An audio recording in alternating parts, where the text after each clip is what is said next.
ఒక జిల్లాకు పేరు విషయంలో హడావిడిగా తొందరపాటు నిర్ణయాలు చేయకూడదని సిపిఐ రాష్ట్ర కార్యవర్గ సభ్యులు తాటిపాక మధు అభిప్రాయపడ్డారు. కాకినాడలో ఏర్పాటు చేసిన మీడియా సమావేశంలో సిపిఐ రాష్ట్ర కార్యవర్గ సభ్యులు తాటిపాక మధు మాట్లాడుతూ, ఒక జిల్లాకు ఒక పేరే పెట్టాలంటే దానిపై రాష్ట్ర ప్రభుత్వం జిల్లా కలెక్టర్ నేతృత్వంలో కమిటీ ఏర్పాటు చేసి ప్రజల్లో సమగ్ర చర్చ జరిపి విస్తృత ప్రజాభిప్రాయ సేకరణ జరగాలి అని సిపిఐ కోరుకుంటుందని అన్నారు. నమస్కారం. నా పేరు తాటిపాక మధు, సిపిఐ రాష్ట్ర కార్యవర్గ సభ్యులు. కాకినాడ జిల్లాకు పేరు పెట్టాలని, అది సత్యలింగ నాయకర్ గారి పేరు సూచిస్తూ కొన్ని ప్రజా సంఘాలు, కొంతమంది నాయకులు గత 10 రోజులుగా వివిధ రూపాల్లో ఆందోళన చేస్తున్నారు.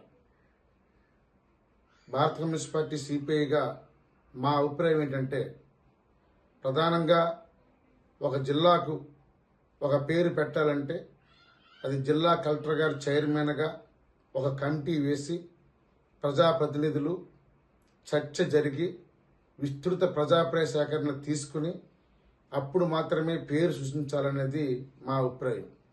ఎందుకంటే కాకినాడ చరిత్రలో మరి సత్యలింగ నాయకర్ గారి సేవలు మరువలేనివి. ఎందుకంటే ఆయన చేసిన త్యాగం, ఆయన చేసిన దానం చాలా గొప్పది.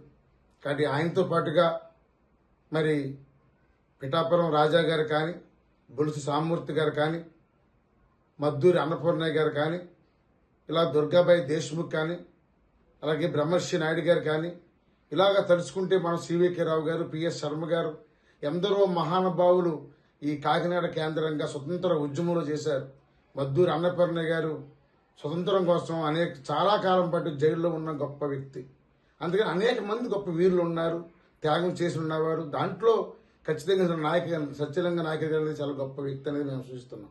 కానీ ఒక పేరు పెట్టడం మాత్రం ఒక విస్తృతంగా చర్చ జరగాలి, ప్రజాప్రాయ సేకరణ చేయాలి, అన్ని రాజకీయ పార్టీల అభిప్రాయం తీసుకోవాలి, అందరూ అభిప్రాయం చేయాలి తప్ప తొందరపాటు నిర్ణయాలు వద్దని, సెంటిమెంట్గా ముందు వెళ్ళొద్దని, అన్ని పక్షాలను కలుపుకుని ఒక పేరు